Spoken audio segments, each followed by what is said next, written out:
To pull this thing up.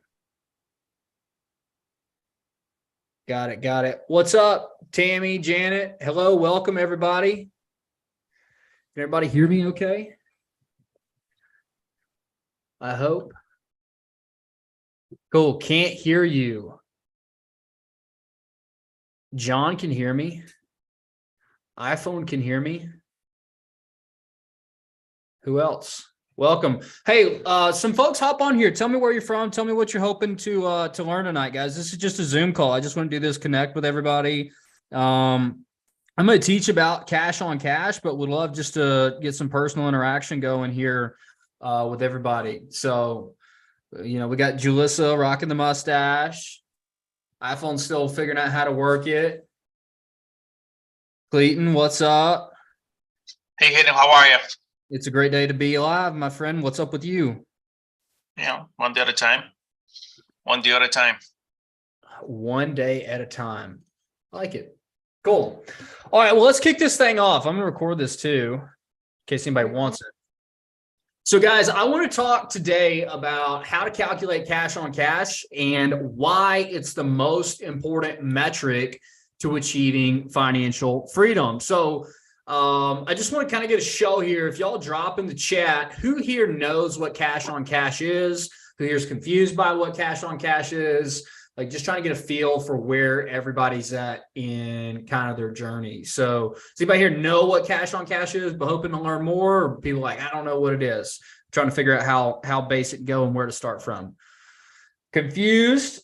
No idea? Okay, that's helpful. Janet wants to purchase. Would love some direction on how to know if it's a good deal. We're going to talk about that in cash on cash. iPhone does not. Assuming it's profit free and clear on what you invested, says John. I don't follow John. Maybe hop in here and tell me what you mean. Not following that one. Guys, y'all can hop in too. This is a Zoom call. We're all here to learn together. If you got any questions through this process, you can kind of just raise your hand through that Zoom. iPhone, you can name yourself by clicking on the three dots and hitting rename. All right, cool. So I'm going to share my screen here, and I'm actually going to share my iPad screen. Cool. And I'm going to try to keep this chat up and going over here. Perfect. All right, guys. So the topic is, what is cash on cash? You will have to tag along for my fantastic handwriting today. But I just want to give you a very, very simple overview of what this is. So let's start with the breakdown of kind of what this is. Cash on cash effectively means cash flow divided by cash in the deal. Okay. So let's start with the bottom one first, cash in the deal. Let's say that we buy this house right here. Let's say we buy this house right here. And let's say that we buy this house for $100,000. Okay. Now there's a couple of different ways that you could buy this house for $100,000, right? We could go to a bank and the bank would give us 80%. And so we would have to put in 20%, right? 20%, which would be 20% of $100,000 is $20,000, right? That is the 20% equity portion that we have to put in. So in the cash in the deal situation, that's where this $20,000 would come into play. Okay. And again, if you have questions at any point, guys, drop it in the chat, raise your hand, whatever it is, and I'll feel free to come back and answer it. But this is where, being an investor, you have a ton of options, because there's many different ways to buy a house. You could buy it with no bank loan, and you could just put all $100,000 in, which in that case, the $100,000 is your quote cash in the deal. It's your down payment. Okay, we'll do this too, down payment. Okay, so that's the first piece and component to cash on cash. And again, we call it cash on cash because it's cash on top of, AKA divided by, cash in the deal. So why is this important, right? Because that's kind of the bigger picture of this. Let's say that we have $100,000 to invest. We want to turn that into as much cash flow as possible. Okay.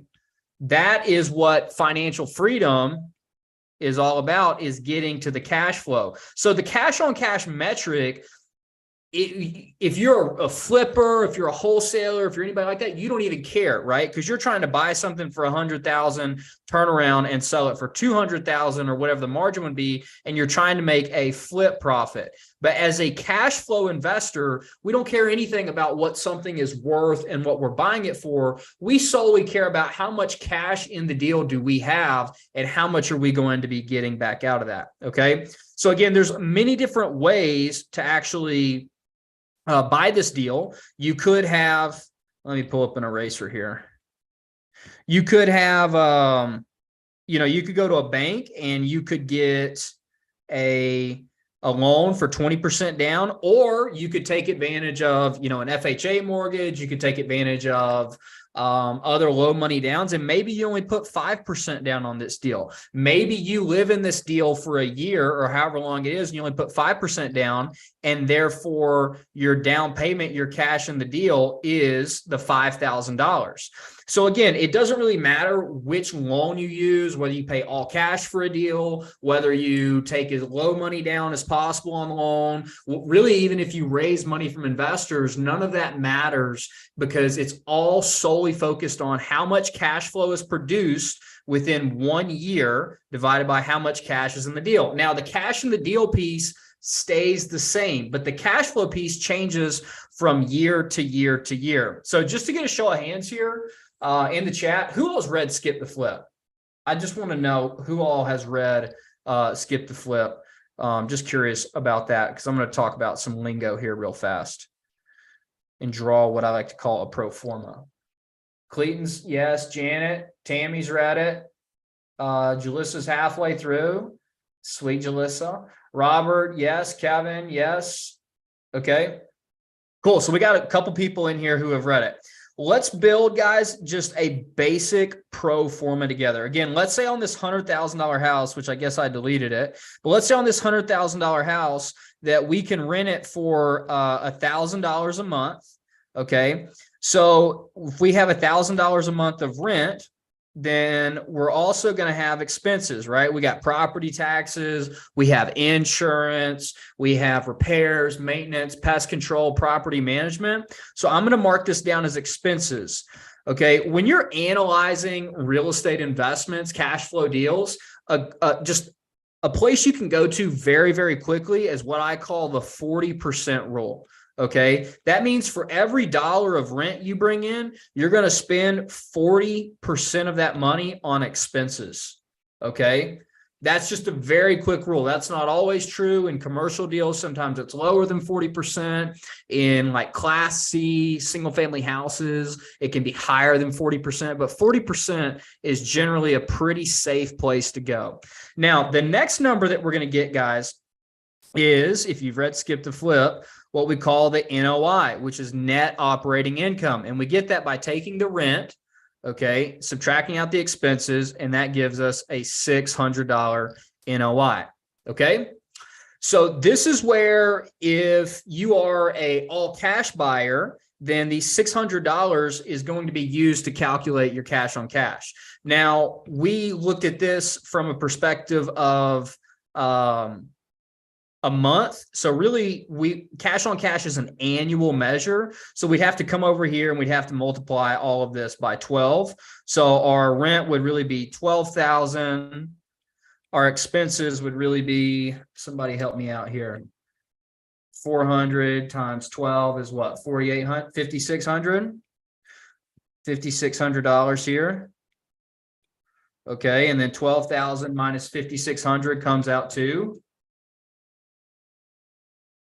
6,400. Okay. So annually, is that right? Is my math right there? No. I have my phone. It died earlier. So anyways, the 6,400, if we bought this house, again, up here, if we bought this house for $100,000 and our annual cash flow is $6,400, it's a simple equation. We take the annual cash flow of 6,400 and we divide it by our cash in the deal, which was $100,000. Okay. Who wants to tell me what my cash on cash equals? Somebody hop in here in the chat and tell me what my cash on cash comes out to. The cash on cash, guys, is always 4%. a percentage. What's the number? 6.4%. 6.4%. Perfect. Okay, so you've just calculated your first set of cash on cash. Before I move on and talk about why we take out bank loans, does anybody have any questions?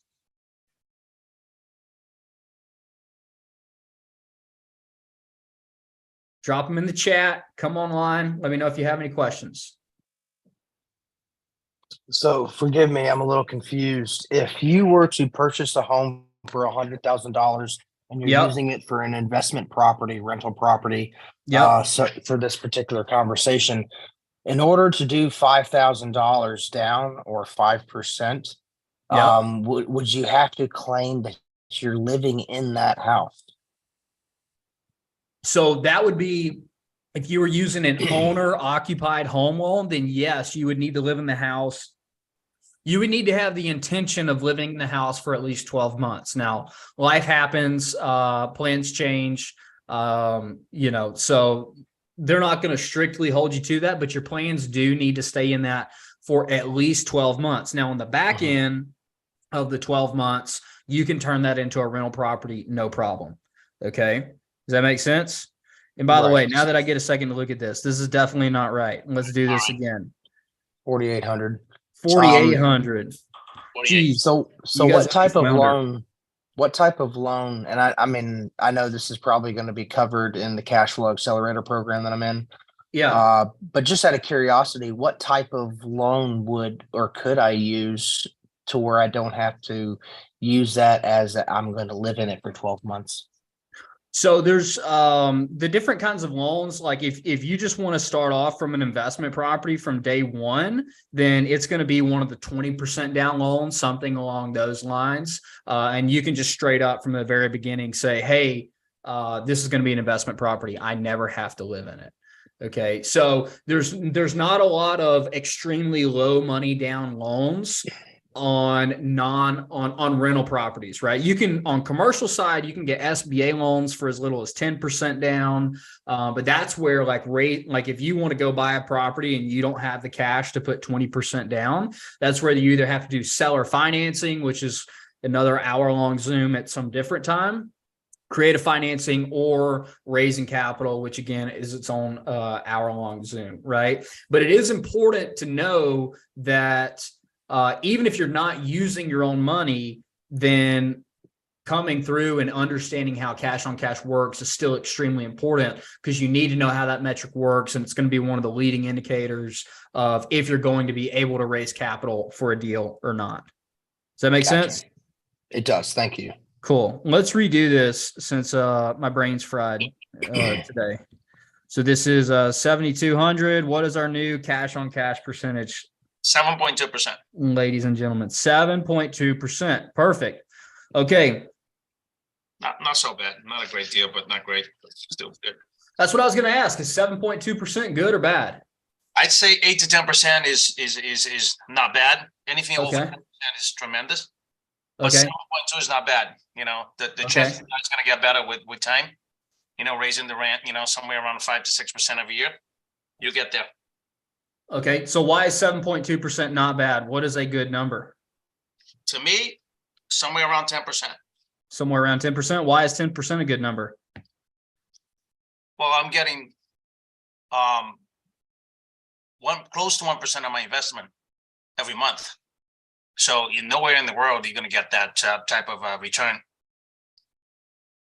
I'm just asking, why is 10% good? Why is 8% versus 10% not good, right? The truth is it's subjective, right? Like there's really nowhere in the world that you can go and earn more than 5-6%. You can go get that inside of CDs or public traded bonds or anything else. Once you start to get into, I mean, some companies pay 7 to 8% dividends on the stock market. I don't really like that, but there's very few places to go and earn 7, 8% cash flow on your money and still have it protected. But one of the ways, guys, like that deal right here, I'm going to show you how we can turn a 7.2% deal into a 10+% deal, right? Because how you finance a deal determines how good the cash on cash is. So let's take this same house, okay? And remember this number right here, $600 NOI, $7,200 NOI. So let's take the same thing.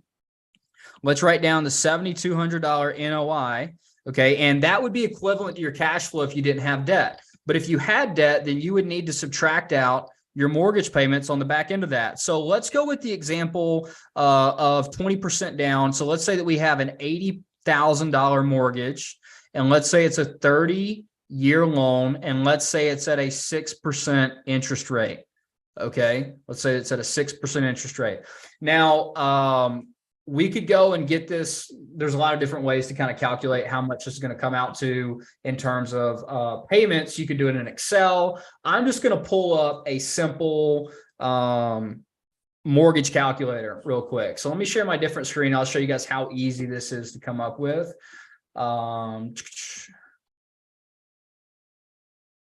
Mortgage calculator. I just Googled it and came up with the first one. There's hundreds of them that are free.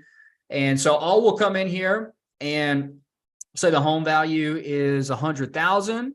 I'm gonna make this bigger for everybody. The down payment is let's see, 20, and let's say the interest rate is 6%.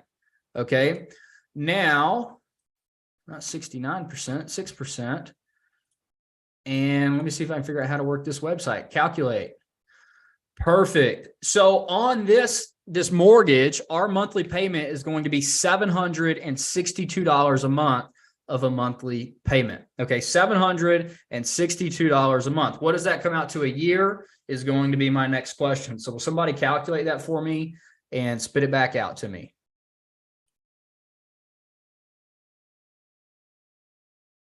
Anybody?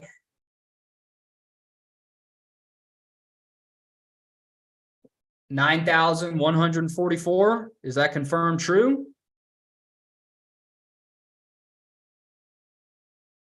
Anybody else confirm that's true? Anybody?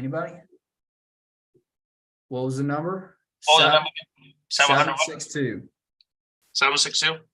762 times 12, 9144. Perfect. So now that we have our $7,200 NOI, we now have to subtract out the annual payment, which is $91.44, so I'm told. Okay, so this is called our debt service. In investing, the amount you pay the bank, whether it's interest and principal, whether it's all interest, whatever it is, your mortgage payments when you're an investor aren't called mortgage payments. It's called your debt service. When you own a home, it's called a mortgage payment. When you're an investor, it's called debt service. So I'll abbreviate that as DS. Okay, and then we have to subtract these out. So what is the amount of money that we're going to make? What is $7,200 a year minus 9144? We're losing 1944. Negative 1,944. This is our cash flow. And really this should be red because we're going to lose $2,000 a year, 1944 on this deal. So what is our cash on cash? Again, we put in this deal, we put $20,000 into this deal because we borrowed $80,000. So that means our down payment was $20,000. So who can give me the cash on cash? What is the percentage on this deal?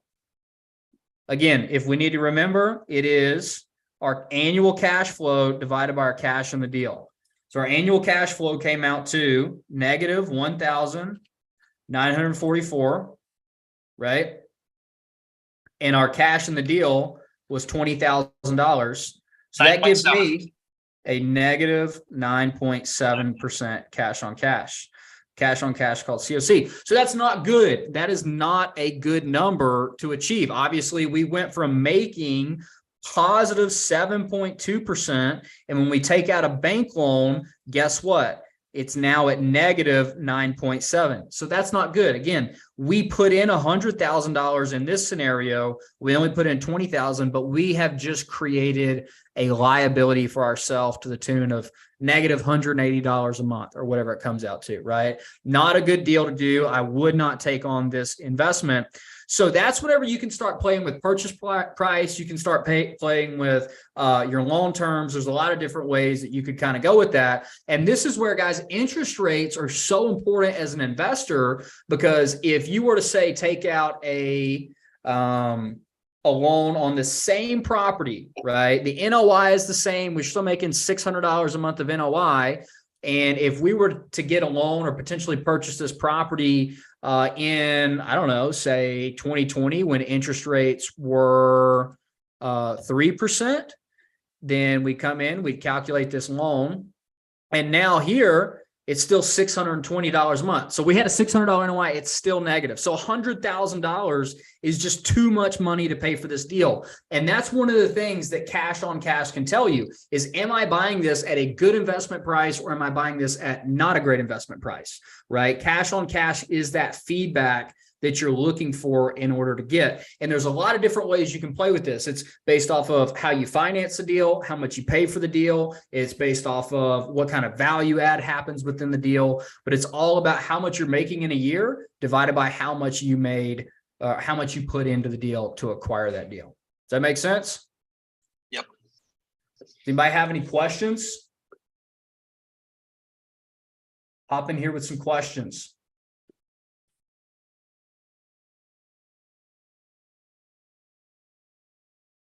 Jake, what do you think, man? You said you didn't know how to calculate. We had a couple of people said they didn't know how to calculate. Are we any more clear on this? Sorry, forgive me. You probably already covered this, but NOI is net on investment, or is my just imagining this? NOI stands for net operating income. Okay. It's Gotcha. a real estate Thank term, you. which is just, if you didn't owe anything to the bank, how much in cash flow would you make? NOI. Okay. Gotcha. And that's an important number, particularly in commercial, but it's a less important number in residential NOI, because in residential real estate, we're valuing property based off the fair market value. In commercial real estate, we're using that NOI number to actually value the property. Do you know that? No. Learning something new every day. Good deal. Absolutely. Learning opportunity, brother. Yep. All right. We had Danielle Shields say she's confused on cash on cash. Any clearer?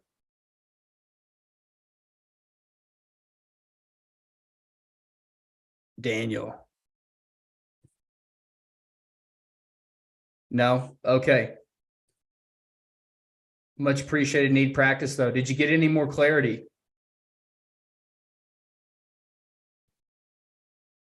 Yes. Good. You guys can hop in here. We don't bite. Anybody else have any questions? Cash on cash.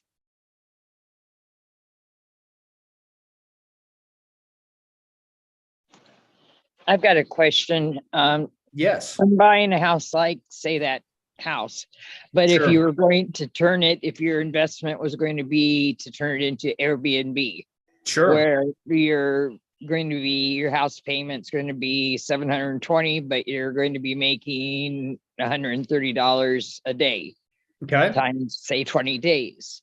Okay. So at that point, if the house was worthy of making that much, and that would then be a good investment. Okay. So you're looking at buying an Airbnb that rents for $130 per day, and you're talking about renting it 20 days out of the month. Is that correct? Well, that's just kind of the normal. That's the Sure. you know, Sure. So what would that come out to a month, Laura? How much income? 2600. 2,600. 2,600 a day. Okay, perfect. Now you're running a 2,600 a month, and how much is that a year? I don't 31,200. thank 30. you. 31,200. That's Okay. actually a good deal. What's that? That's a good deal. Well, I'll you don't take know. all day. It's not a good deal if she's buying it for $5 million. Oh, okay. If she's buying for 100,000, it's a good deal. Well, we don't know. Laura, how much are you talking about buying it for? I may be doing rental arbitrage on it. But I mean, I'm looking for properties all over the country for this purpose. So it just depends, I'm sure it's going to be closer to $200,000 in houses, and it would be more than 130 a day. So that just was a simple. Sure.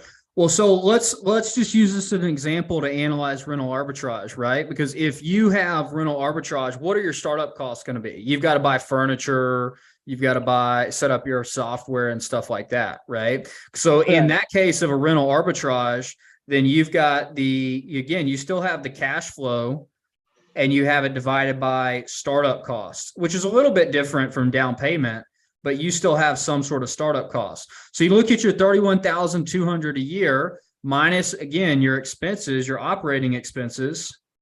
So you've got to pay rent on these. So you're probably going to spend like 60% of revenue. So that'd be your expense ratio. Okay. Again, I'm making this up. It's going to be deal by deal specific, but let's say you spent 60% of your money, of your income on that.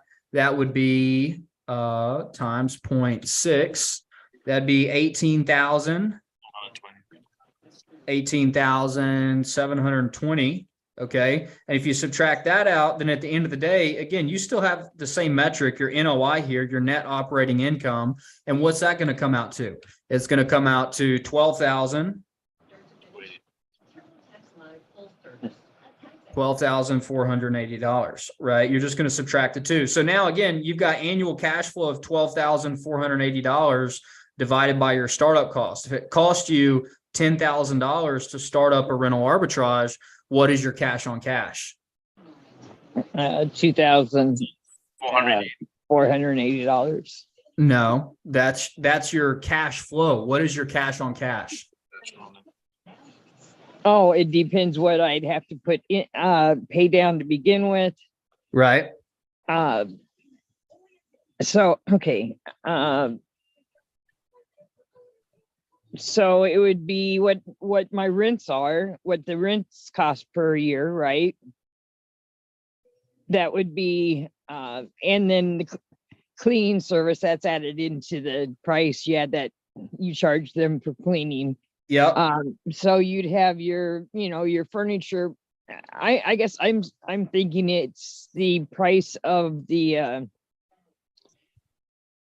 cost of the apartment times 12. Okay, we might be speaking a little bit of different languages here because we already ran through real fast. Can you see my screen, Laura? Yeah. Okay, so we looked at the rental income here. That's 31,200. Right. And then again, I know my handwriting's not great, but we looked at all expenses here, including rent. We'll say it's 18,720. That gives us an NOI of $12,480. Okay, that's what this number is. That would be how much money you make in a year. Okay, 12,480. But you still need to know how to calculate cash on cash to see if one rental arbitrage is better than another. So we assume that you need $10,000. That'd be furniture, whatever you need to get it started there. So if you had $12,480, I'll use crayon here, divided by your $10,000, what is your cash on cash? 2.5. Hang on, Clayton. Let's get her to answer it. Okay, my bad. Well, I don't have my calculator going here, so I'd say $2,480 So remember, cash on cash is always going to be a percentage. Okay. Cash on cash is always going to be a percentage. Let me see if I have a calculator here on this iPad. Yeah, I can't have my calculator on at the same time. I don't have it here. The answer, what you need to look at is this top number is bigger than this bottom number. So it's going to be over 100%. We were just looking at that rental house, which had a 7.8% cash on cash. This deal is going to be over 100%. But the reason that the rental arbitrage is going to be much greater is you don't actually own the real estate. You're running a business, right? Right. Make sense? Mm-hmm. Okay. So in the long run, it's a good deal because after okay, it's not a bad deal. The answer of whether it's a good deal or a bad deal is up to you, right? Because really at the end of the day, you're working for money. You're owning that arbitrage business. You don't own the real estate. At any time when your lease ends, your landlord could choose to not renew your lease. So there's risk that comes inside of rental arbitrage, right? Mm-hmm. So it's different. It's a little bit different than just buying a piece of investment property. Right. And we're looking to buy 3 or 4 homes down in the Corpus Christi and Texas area, as well as Florida. So those homes we'd invest in and buy, but we're also looking at apartments in areas that are, a big demand. Okay. Well, that's great. I'm excited for you. Make sure you calculate your cash on cash before you go into those deals, buy any homes, run any apartments so that you know it's a good deal or not. Okay. Yeah. Jake, how did you get negative 1.2%, my friend?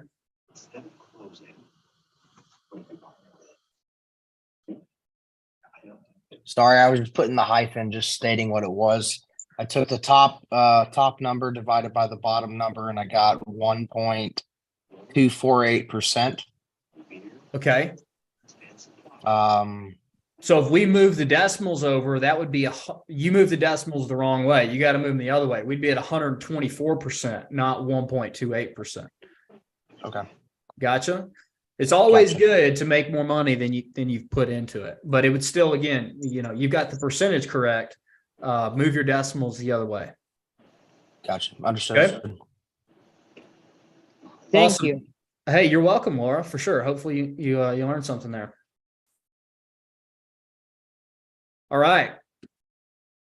So, guys, the reason that financial freedom or the reason that cash on cash is so important to financial freedom is, let's say that you've gone through the process of saving up $100,000, right? You want to achieve financial freedom being cash flow that comes off of real estate. So if this is your savings, then your goal and your target is to earn as much cash flow as possible.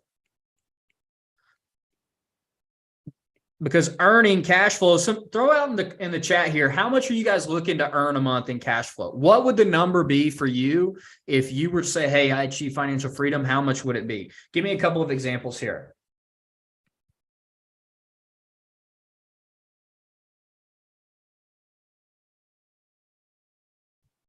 $20K a month, $5,000 a month. Okay. What else? What else? 25K a month, 10K a month. Okay. 6K a month. Okay.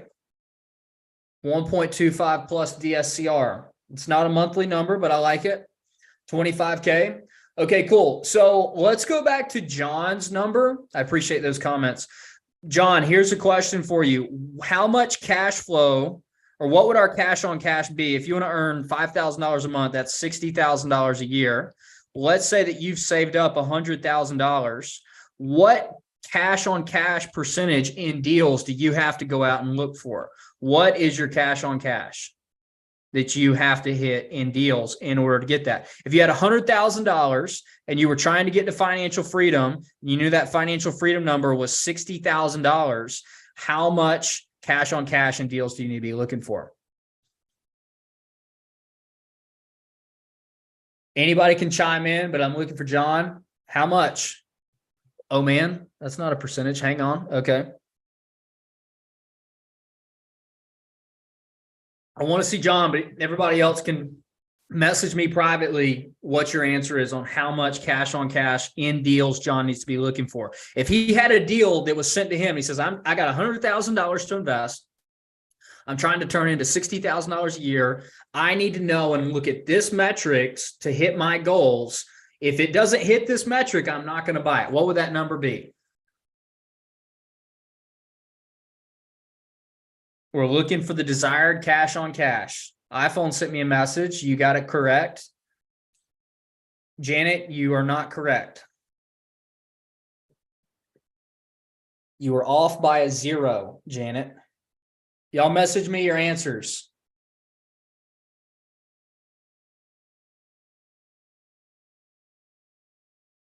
Ocean 888. That is $5,000 is not a percentage. We're looking for a percentage.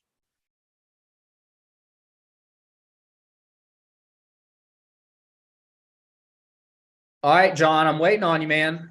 All right, Ocean 888, it's fine. Just tell me what is the percentage we're looking for. Guys, if you want to be financially free in real estate, you have to understand how these numbers work. Kevin, appreciate the answer. That's not a percentage. Boom. John got it. 60%.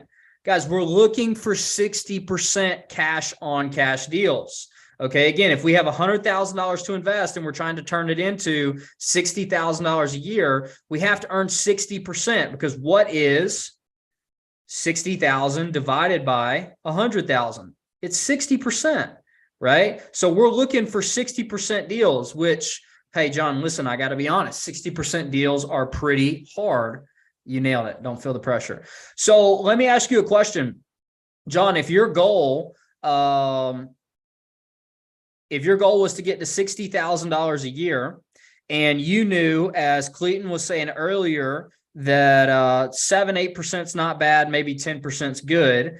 So let's say that we can go invest in deals all day long at 10% cash on cash. How much money would you need to invest to achieve $60,000? That's the question I'm going to ask everybody. How much money would we need to invest? We'll call it our investment. How much money would we need to invest if we wanted to hit a $60,000 at 10%? So here's the math that you do, guys. You take $60,000 and you divide it by the cash on cash you can get. iPhone's got it. $600,000. So if you knew you wanted to make $60,000 a year and deals were getting sent to you at a 10% cash on cash, then guess what? You would need $600,000 in order to invest. Does anybody here have $600,000 to invest? Drop in the chat if you do. A lot of us don't, right? I know I certainly didn't when we first got started. So that's why, exactly, it's tough. That's why, guys, it's important, even if you're going to go out and raise capital, if you're going to go out and do these deals, because honestly, 10% is about what you can go find on-market deals. Whenever I look at off-market deals, my goal is to earn at least 15%, if not get into 20, 25%. So y'all do me a favor. How much would you need to invest if you were earning a 25% cash on cash? How much would you need to invest in order to hit $60,000 a year of cash flow? What does that number look like? If we could get 25% on deals, which I've done and exceeded, what would the investment be? Drop it in the chat.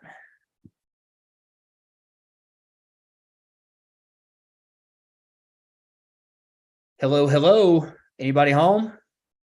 What's the amount? What is the investment amount? Clayton says 150,000. That is not what I got.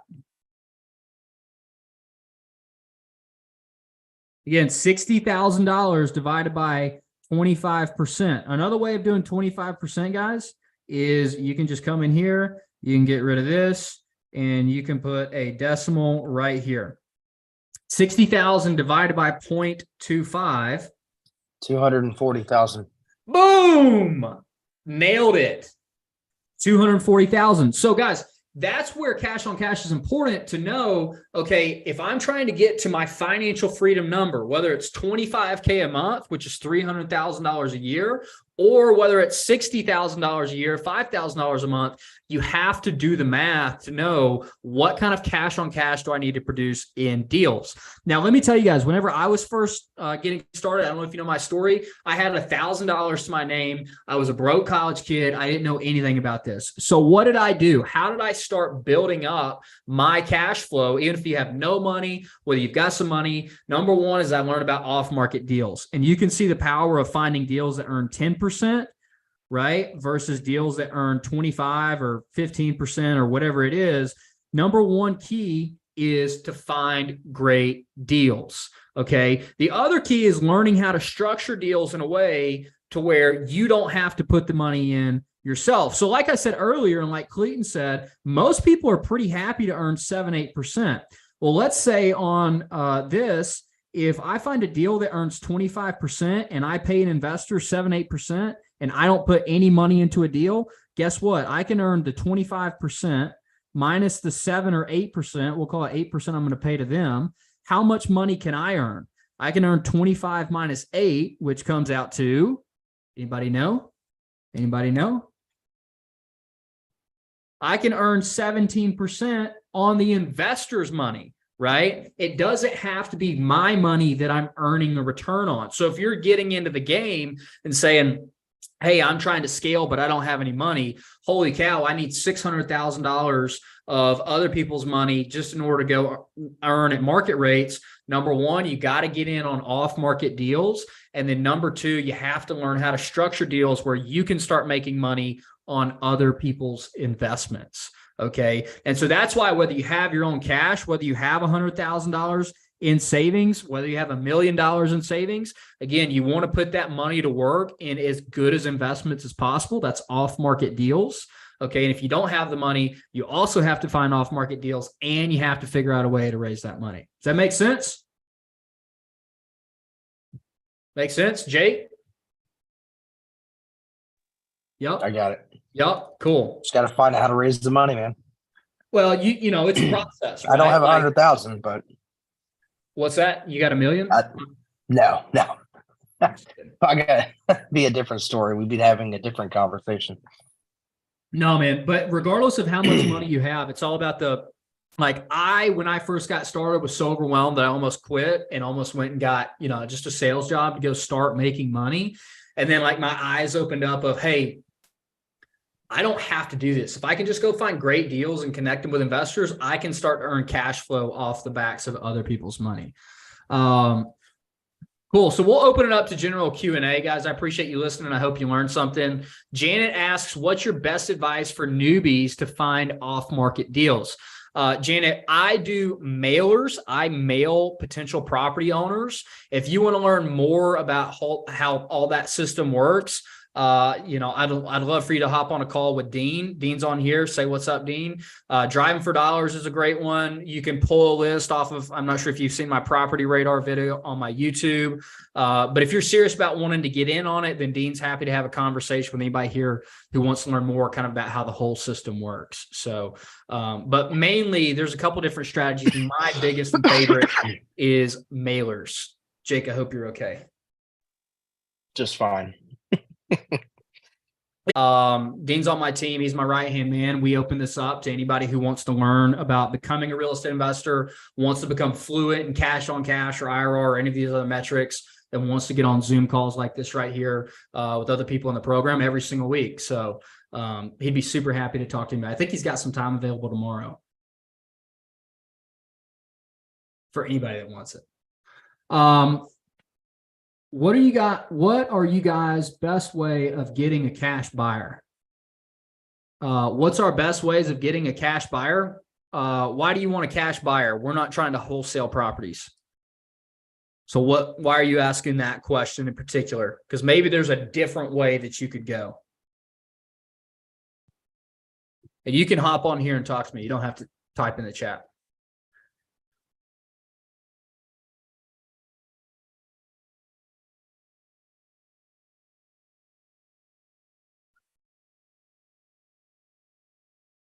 Guys, if you got any questions, drop them in the chat. I'll stay on for like 5 more minutes and I'm gonna bounce off if nobody else has got any questions.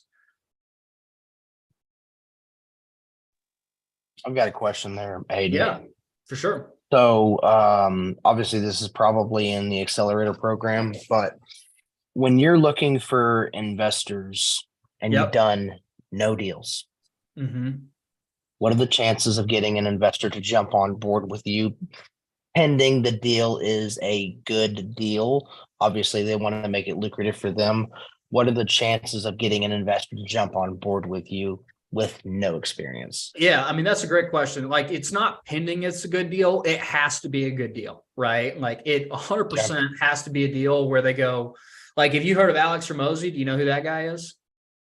He's got this book out called How to Make Offers So Good People Feel Stupid Saying No, right? You've got to have the deal so good that when you present it to an investor, they go, dude, how could I say no to this opportunity, right? So it's a lot about how you structure and present it. The other thing, Jake, is like when and where you can, showing that you're willing to put your own skin in the game, right? So whether that means, hey, listen, I don't have a lot to invest, Mr. Investor, but I'm putting X dollars in and that's all I can do, then that's another great way to show that. The other way is to partner with somebody who has done deals and effectively you assume their track record, right? Like we talk about track record inside of, like horse racing and stuff like that. But a track record is just like, do you have a past of being successful? Obviously, on your first deal, the answer is always no. So what did I do and what can other people do? Find somebody else, find another investor who does have a track record and partner up with that person, and you automatically assume their track record, and that's how you get over the hump of the first deal, right? It's partnering with somebody else in that way. So putting skin in the game. And then the other way is structure, Jake. So whenever you're wanting to do a deal, how do you structure the deal where you effectively tell the investor, hey, by the way, I'm not going to make any money until you get your money back and you earned a return, right? So the way I'm structuring this deal, and like, let's go with two different routes. Let's say that you come to me and you say, hey, I'm going to invest, $100,000 into this deal. I say, cool. So the way I'm going to structure this is I'm going to take 20% from day one. So I didn't earn any profits, but I, as the money raiser, made a profit. Okay. So that's not a great structure versus if I go to an investor and I say, hey, listen, I'm not going to make any money until I give you your $100,000 back. And in fact, I'm going to give you $110,000 back. And then after I give you $110,000 back, we'll be 50-50 partners on everything over from there. So it's a lot different of a structure of me saying like, hey, I'm willing to put my money where my mouth is and work to earn you money before I make anything. So those are kind of some of the various ways that you can get somebody to say yes to investing with you, without having done any sort of deals. Would you have to do the cash on cash based off of the 50% going after the 110 to make sure it's still a good deal for yourself? Say that again, but differently. So if I go to an investor and say, hey, I'm wanting to borrow $100,000 and I'm not going to take any money until you're paid back, but I'm not just going to pay you $100,000, I'm going to pay you 110. And then after the 110, we're going to split it 50-50. Would I have to do the cash on cash to make sure that 50-50 deal is still a good deal for me? Yeah. So you're again looking at I'm earning cash on other people's money. In a lot of ways, like return, what we're talking about when we're talking about getting them back to 110,000, we're talking about a return of capital, which is when you sell a property or you refinance a property. Cash out refi. Yeah. And that's going to be different than the cash on cash. So there's really, when you're raising money, there's two different things you look at. There's what I like to call recapitalization events, which is whenever you refinance a property or when you sell a property. That's one way you're going to split money. The other way you're going to split money is on the cash flow, and you can make the deals the same. And you can say, hey, listen, I'm not going to take any money until you're paid in full. Or you could say, hey, I'm going to give you the 8% first. And then we're going to be 50-50 over your 8% every single year. So it's kind of two different fields that you're playing in. And really the 8% with a 50-50 split over that is when you're looking at that cash on cash. Understood. Okay. And it can kind of depend too on like, are they an equity investor or are they a debt investor? Because some people lend you money and just say, hey, pay me 8%, right? Whether the property makes 4% or whether the property makes 20%, you're still paying them 8%. Okay. It's amazing how much there is out there and how very little I know. Yeah. All of us start there, man, for sure. Hey, gotta start somewhere, brother. That's right, man. That's right. You're starting. All right, guys. The floor is open for any other questions. And that was a good one. Aiden, I got a quick question for you. What's up, Ocean's 8? Has to do with upside down property owners. Okay. And my question is since we're obviously in a recession, whether people want to admit it or not, We are. interest rates are through, ARVs are dropping at a considerable rate. Are you, well, I guess there's two parts of the question. With lenders, is it better to give them 1% of the equity on the deal than cash if you know the value of the property is going down, unless in an upside down you have more debt, right, than you do the property value? So you could do the interest rate arbitrage if you're going to sell it to an end buyer, like in a lease option purchase, where say you're taking over a 3% debt and then selling it to the person at, say, the current rate, whatever it is, 8%, and make a 5% return on the interest, as well as get money from the seller for the difference of the purchase price and the debt. So you could get the cash initially from the seller. You could also get the non-refundable deposit from the buyer who's going to buy it and get the interest rate arbitrage and obviously the appreciation on the back end.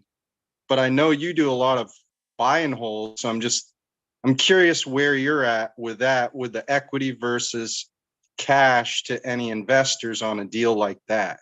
Because I'm kind of looking at one right now in my area. I'm trying to figure out what the best route is to go with a person in a first lien position. Hey, I'm not that smart. So maybe if you could just ask your question again. You threw out a lot there. What is your question? Sorry, it was a little complex. So the upside downs, when they owe more than it's worth. Okay. Right? So there's a house that's worth $300,000 and they owe the bank $320,000. Right. 320, 350, something like that. They owe more than it's worth because nope, I get why. Let's go to the next part of the question. I get why they owe more than it's worth. What's the next part? So my point is that the seller would give me the difference of the purchase price. We'll say it's 300,000 and what they owe, which is 320. So they give me 20,000 just to take over their debt. You've got somebody willing to do that? Right. And they got it like 3 years ago when the interest rates were really low. I think it's 3.5 or 3.75%. I forget exactly what the number is, but it's really low compared to what it is now. My point is, if my exit strategy is to do a lease option purchase with someone that say they have bad credit, they can't get a mortgage, they could move in. They would give me a non-refundable deposit of whatever I decide, maybe another 20,000, right? Okay. But then I could also, on terms, sell the property to them at an 8% interest rate, the same as the bank, and make a 5% spread on the interest, in addition to their payments to me, which I would make higher, obviously, than to the seller. Okay. Does that make sense? Because that way it would be sub 2 to the seller. I'd just be making their payments, but the payments would be coming from the end buyer. And so my thing is that if I want to cash out the seller as quickly as possible, I want one investor to come in and help me just pay it down faster, get it out of the way. So there's more money on the back end, right? Yeah. And if I do that, is it better to give them equity or give them cash, like say a higher annual percentage on their money or whatnot? What do you think's better? Because I know you've done a hell of a lot more deals. I think simple is always better when you can, and this sounds a little bit like the opposite of a simple deal. But I'm flabbergasted that you've got somebody who's willing to pay you the difference between the market value of the house and their mortgage when they're upside down. So I'm flabbergasted that you've got somebody who's willing to pay you $50,000 to buy their house and sub to it to you. Are you sure that they're agreeing to that? I live in Cape Cod, where the average house value is, about $500,000. So this is actually below median value for houses. Okay. And the person is a wife of someone who died in war. So she's a single woman who's getting veteran pay, you know, as a spouse, but she's buried in debt because her husband took care of all the bills. And so she wants out. She wants a smaller place. Her If kids she's buried are in debt, Mr. Ocean. She's retired. She's retired, as medical bills, etc. Yeah. And just doesn't want to stay here. She actually wants to rent, which is funny. But I know the kind of the golden rule in real estate, you don't want to rent to the person that you're buying the place from. So she's not personally attached. She's willing to move in with her. Okay, gotcha. So the question is at hand. The question is it better to give your investor who's coming in to pay off your mortgage equity? Is that, I'm still trying to understand the question. Yeah, exactly. So, okay. So, hey, why would you pay off a mortgage at 3%? Well, that's my point is I don't have $300,000, right? But what do you need $300,000 for? You just told me she's going to sub to the deal to you. Well, I understand that, but I don't want to take forever to pay this woman. I want to get as much as I can paid down as quickly as I can, so that when my buyer is ready to buy, I can just, sell it to them. But brother, I'm not understanding. You're telling me that the lady's going to pay you to take the house over. What are you talking about? You're going to pay her. When are you going to pay her? You don't owe her the money. You owe the bank that money. Right. I'm paying off her loan. Okay. So again, why would you pay off that loan? Because it's low debt. I can just pay it off, and then the buyer can buy the house, and everyone will be happy, right? I guess I'm missing your question. I'm sorry, Hayden. It's okay. The question that I'm asking you is, you're telling me that you're going to get a sweet subject to deal, which is, for everybody who doesn't know, it's where you go in and you take over the mortgage that's in place. And you're telling me that this lady, not only in addition to letting you take over her mortgage, is going to give you $20,000 to $50,000 in order to do so. That's money you're profiting. And then you're telling me you're going to turn around and rent this property out, or lease to own this property, and charge the new person 5 to 8%. And you're going to make a spread on there. So you're going to make monthly cash flow. But then you're coming in, you're saying, yeah, all that's awesome. I've got this home run deal. And then you're coming in, you're saying, but I want to go raise money from an investor to pay off the mortgage at 3%. I don't understand how that makes any sense. Okay. I see your point. The problem I forgot to mention is it's going to balloon in 5 years. Okay. She wants it all paid off by then. And just in case my buyer doesn't want a short term like that, say they want to go 10 years, I don't want to be stuck 5 years in and having to pay it all off and not have the money to pay it off. Gotcha. So here's what I would do to answer your question is, I would not raise money from an investor. I would not sell it on a lease option term. I would rent the property out until the balloon comes due, and I would sell it before that time. Oh, cool. Yeah, that's a good idea. Okay. So like the 4.5 year mark or something, just rent it out till then and then sell it at that point. Yeah, exactly. Oh, good idea, because most likely the property values will go up by then. You'll have the appreciation. It'll be worth more. Can I ask you a question? Very good point. Thank you, Hayden. I appreciate that. You're welcome. You're welcome. You can ask Can a I ask you a question. question? Couldn't he, even if he did a rent to own type thing situation, where they had to put down $10,000 to it to begin with. Usually it's at least 5, if not 8 minimum down on those. And usually, honestly, they don't stay more than 3. So you then get your $10,000 down payment as well as a monthly rents on it. And you usually get the house back. Yeah, but that's called unethical. So I don't really think that you should. Okay, well, I'm just saying, you can't have money down then. You can't make them put money down when they're renting it to own. Because I mean, that's what I see around here all the time. Yeah, you can. Yeah. A lot of people do that on trailer parks and stuff. And, you know, a lot of trailer park landlords will sell it with 10,000 down or whatever. And they know there's like a 90% failure rate. And they love doing it because people always lose their down payments. But I call that unethical. I don't really like to make money in an unethical way, you know, personally. Right. I understand. I'm just saying there's one guy here in town that's how he does all his home, or he'll redo them and he'll keep them for 2 years, but yeah, you know, and then he'll sell them. But anyway, I just didn't know if that was cool. Well, you know, learn something new every day. All right.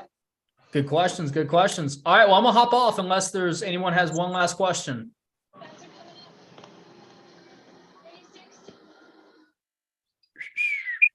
no. Okay. Well, cool, guys. Well, hey, listen, if you do want to learn more about our cash flow accelerator program, then Dean posted the link earlier. Happy to chat with you guys about it. If you want to get into cash flow investing, Hassan, we are not doing wholesaling. That is not what we're about. So if you want to learn more about cash on cash, cash flow, how to raise money, how to find deals, that kind of thing, book a call with Dean. Other than that, guys, I appreciate your time and hope you have a great week. See you guys.